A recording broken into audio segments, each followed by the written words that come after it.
Donc, j'ai voulu intervenir par rapport à ce colloque aux difficultés d'apprentissage, mais d'un point de vue d'une intervention d'un psychologue clinicien.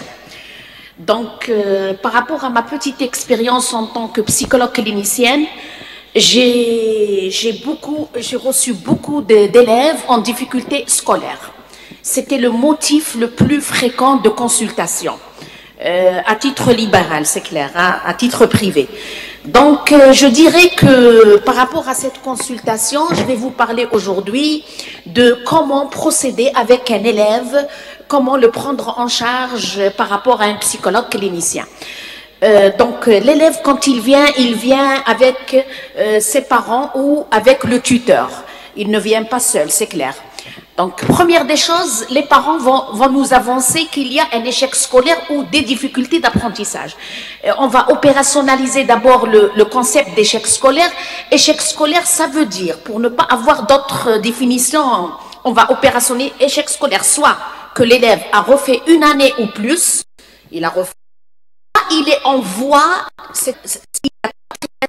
les 2 trimestres, les résultats sont très mauvais, donc même s'il va travailler, et c'est rare, s'il va récupérer le 3e trimestre, c'est l'échec, c'est-à-dire qu'il va refaire. Donc, les parents se présentent avec l'enfant. Première chose à demander, c'est une copie, une lettre, je dirais, on va solliciter le directeur de l'école primaire, avec un écrit, une demande, pour lui demander que les parents auront le carnet scolaire, je ne sais pas aujourd'hui s'il y a des bulletins au primaire, mais à notre époque, il y a un carnet où on voit les résultats de l'enfant. Donc, on sollicite les parents de nous ramener une copie du carnet scolaire pour voir en détail et minutieusement où l'élève il a des failles. En arabe ou en français ou en expression écrite, etc. ou en maths, etc.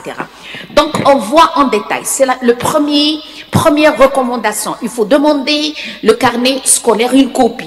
Deuxième recommandation, il faut passer je dirais, au diagnostic différentiel. Ça veut dire quoi? Ça veut dire qu'on doit appliquer un test d'intelligence pour voir le quotient intellectuel de l'enfant. S'il s'agit d'un retard ou il est moyen et il a des difficultés, pour un petit peu cerner et avoir une idée sur le quotient intellectuel.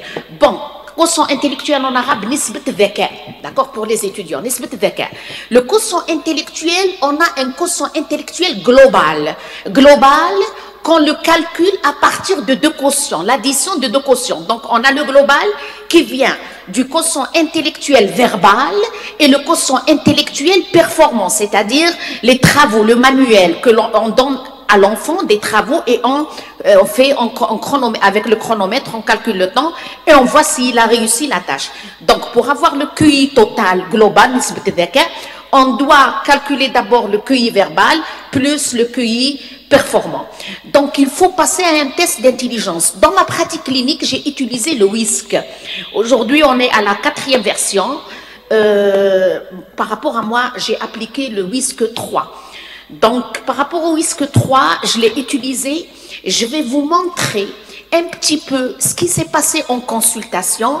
Et quand un psychologue clinicien il applique le test d'intelligence, ce test d'intelligence qui est très connu et qui s'applique aux enfants de 6 ans à 17 ans, préconisé aux enfants de 6 ans à 17 ans.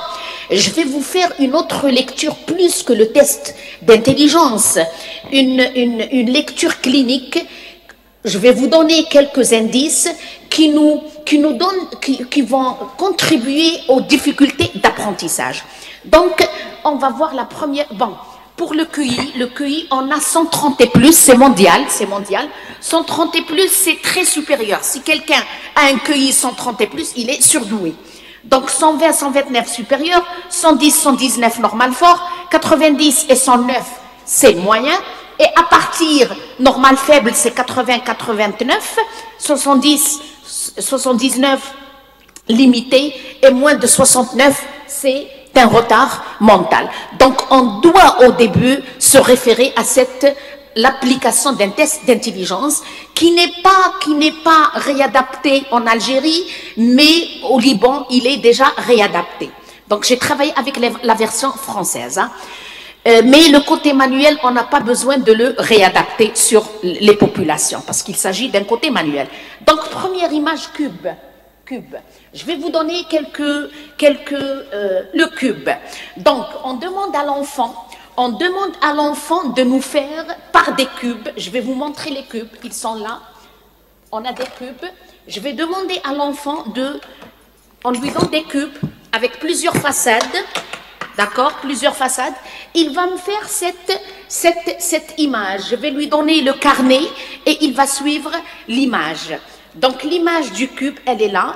Je vous ai présenté, voilà, elle est là sur le carnet. Il va la voir, l'enfant. J'ai remarqué chez quelques enfants qu'ils vont faire l'inverse. C'est-à-dire l'inverse. Ils vont faire au milieu le blanc et à l'extérieur le rouge. Qui nous signifie... En faisant la passation, c'est plusieurs images, à chaque fois il renverse. Ça nous indique en psychologie clinique qu'il s'agit de l'opposition. C'est-à-dire, même dans ses comportements, quand on lui donne une consigne, il fait l'inverse. C'est le signe d'opposition qui va influencer, qui peut, s'il est très récurrent, il se répète, ça nous donne des difficultés scolaires. Donc, premier exemple. Deuxième exemple, on passe, je vais vous donner quelques éléments qui entravent on a l'étayage. Attendez, deuxième. On a l'étayage, c'est-à-dire l'istinad, c'est-à-dire que l'enfant, c'est normal, même chez nous, les adultes, parfois on s'étaye, on dit aide-moi, mais quand ça se répète trop, l'enfant, on détecte que chez l'enfant, il a besoin d'étayage. À chaque fois, il nous pose une question. Comment je dois faire? Est-ce que c'est bien? Est-ce que c'est pas bien? À chaque fois, il demande de l'aide et l'étayage chez l'enfant, il est normal, mais s'il y a un excès, donc il n'arrive pas à travailler d'une façon autonome. Et l'examen en classe, il doit le faire tout seul. Donc, là, l'enseignante et les parents et l'environnement doivent diminuer ce dosage, l'excès d'étayage. On passe à un autre point. Donc, traitement hors image. Je vais vous donner deux exemples. On passe traitement hors image, on a deux. Voilà, on a deux. Vous voyez, c'est une image du test. C'est une image du test. Qu'est-ce qu'on demande à l'enfant? On lui donne plusieurs photos, j'ai pris un exemple, et on lui demande de compléter ce qui manque. Dans cette image, le manque, c'est le bracelet de la montre. D'accord? Une autre image, on passe à la deuxième, c'est la main, juste au raha, la main. Et là, il manque l'angle, dans le cinquième, le dernier. Donc, là, qu'est-ce qu'on voit chez quelques enfants? Ils vont, la première image, hein? Qu'est-ce qu'on voit? On voit que l'enfant, il va partir hors de la consigne. Il me dit, il y a un manque des jambes, la chaussure. Donc, il traite l'image hors, et il voit hors de l'image. Et la réponse est là, elle est incluse dans l'image. D'accord? Par exemple, la main, il va me dire qu'il manque le bras, ou là, ça manque les épaules. C'est hors. Là, on détecte que l'enfant, après, je demande aux parents, elle me dit, madame, j'aide mon fils. Donc là, est-ce que quand tu lui donnes l'exercice, il cherche ailleurs, hors de l'exercice? Elle me dit, oui, comment vous avez su ça? C'est à partir on détecte. Il faut le clinicien qu'il soit éveillé et il détecte. Là, il traite hors de l'image. Je vous donne quelques indices qui vont contribuer aux difficultés d'apprentissage. Je donne autre chose. On a terminé avec ça. Fabulation hors de l'image. On va partir à arrangement. Arrangement. Très bien. Là, les trois images, les trois layas. Je parle sur le micro. Les trois images, quand j'ai pris l'image, les pièces, elles sont indépendantes. Hein? D'accord? Je vais les donner à l'enfant, mélanger, et l'enfant doit les mettre avec un ordre, une succession. La consigne, c'est de les mettre en ordre pour pouvoir pouvoir former une histoire. Ça nous donne une histoire. La fille, elle grimpe d'abord le toboggan, puis elle est en haut, puis elle glisse. C'est les trois, c'est indépendamment. C'est lié, mais les cartes sont séparées. Donc, qu'est-ce qu'on va trouver? L'enfant ne va pas me mettre les pièces. Qu'est-ce qu'il va me dire? Madame, je me souviens, mon papa, il m'a pris dans un jardin où j'ai joué avec le toboggan. Il fabule, il me donne autre chose que la consigne. Il est hors champ qui m'encolo, d'accord? Donc, c'est un point qui va entraver le processus d'apprentissage aussi. On passe. Aussi. Là aussi, on a des images qui sont toujours séparées, Là, on a des images séparées, ils sont séparés. Je vais les mettre mélangées. Vous voyez le chant, la scène champêtre. Je les ai mis en ordre. Hein. On a le chant, le fermier avec sa femme, même elle a un tablier, elle doit partir travailler. Il travaille le champ. Troisième, elle vient pour déjeuner avec lui et le soir, il a terminé, ils rentrent ensemble. Là, j'ai mis de l'ordre dans les cartes qui sont séparées. Qu'est-ce qu'il va me dire? Il va faire faux. On a des enfants, je vais lui suggérer la réponse. Je vais lui dire, c'est comme ça, je lui montre. Il me dit, non madame, ma réponse, elle est la juste. Il est dans la toute-puissance. Il est hermétique, têtu. Il n'accepte pas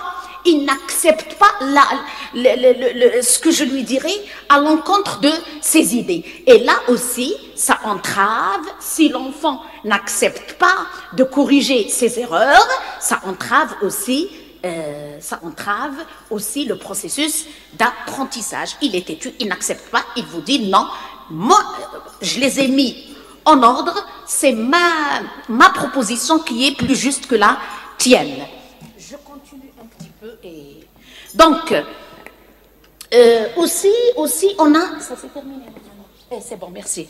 Donc, aussi, on a vu dans les cubes, on a plusieurs schémas. Dans les cubes, on a plusieurs schémas qui se compliquent à chaque fois. On a le carnet et les schémas, ça se complique à chaque fois. Qu'est-ce qu'on trouve chez l'enfant quand il y a à chaque fois, ça se complique à chaque fois, on voit chez l'enfant, parfois on a des enfants il réalise la tâche juste.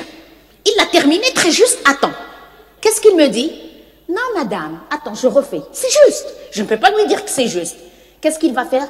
Il va refaire et il va tomber dans l'erreur. Pourquoi? C'est une hésitation. Il hésite.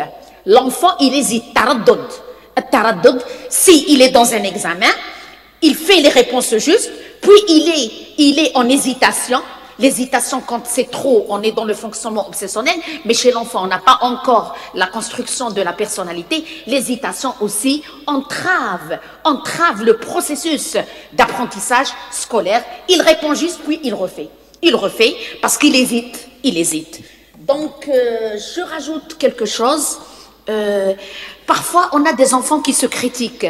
Je lui donne la tâche. Non, je ne suis pas compétent, je ne peux pas, il n'a pas confiance en soi. Et cette caractéristique de critique de soi, ça influe sur le rendement et ça entrave le processus d'apprentissage. Oui, donc...